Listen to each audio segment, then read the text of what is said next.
Hey guys, welcome back to the channel. Today, it's kind of a short video, but long story short, I'm working on my Neon project, and it's got a crank sensor issue.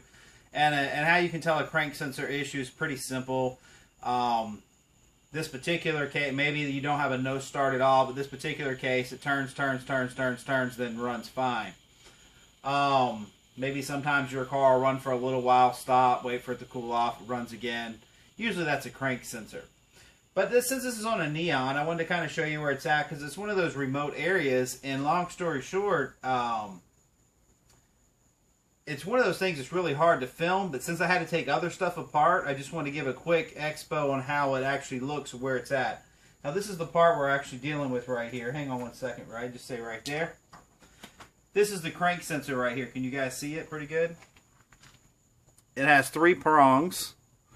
And, well, it didn't take long to figure out. The guy that was here before me, instead of figuring out how to remove the crank sensor, he just cut the wires and hope for the best. And then just as you see, just taped them back up. Of course, that's not going to work. That's not how any of this works, is it, Ryan? Not at all. You cannot, and actually they actually cut the fan lines too, because they didn't know how to disconnect that. So I'm going to show you real quick how to actually take this off. Let me find the correct one. As you see, it's kind of a mangled mess here. Excuse the hands, I'm really dirty right now. But this is kind of how it goes. It goes something like this. This is how it'll be sitting in the car. And it's got this little red tab.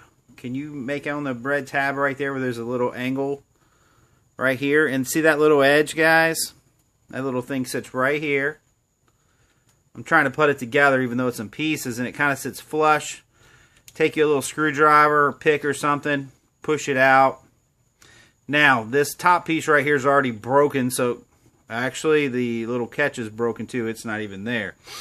But as you see the little tit right here in the middle, there's a little plastic horseshoe that kind of goes around it. So when you press, it should lift up and slide apart. So you don't have to cut the wire. Now, the actual location of this is a little tricky to get to because the starter sits right here, guys. So your starter is actually hiding everything. So it's kind of the starter sitting here, and it's actually sitting behind it just like this.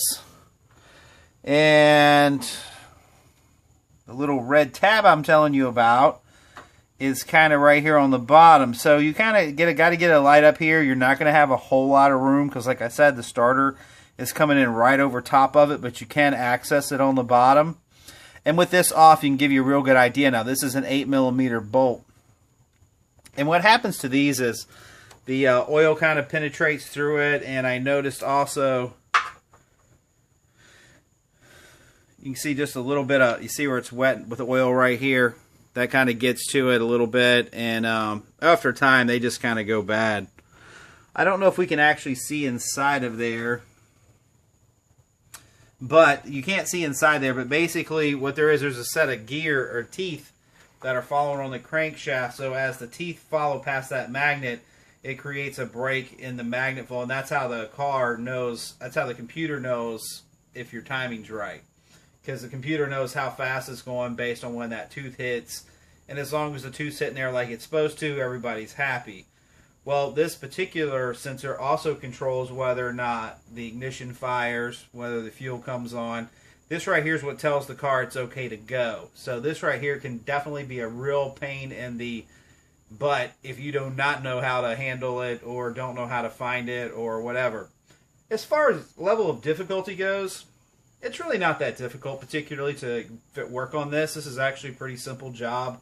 Like I said, 8mm, it is a little aggravating. As it's sitting in there, you may come out that it feels like it's stuck to you, but feel free to twist it. Because as you see, there's nothing in there other than, you know, it's just a round cylinder with a gasket. And if you twist it, maybe you can get it loose and kind of work it out a little bit. But other than that, guys, I think that'll probably wrap up the crank sensor. What do you think, Rye? Say we're good.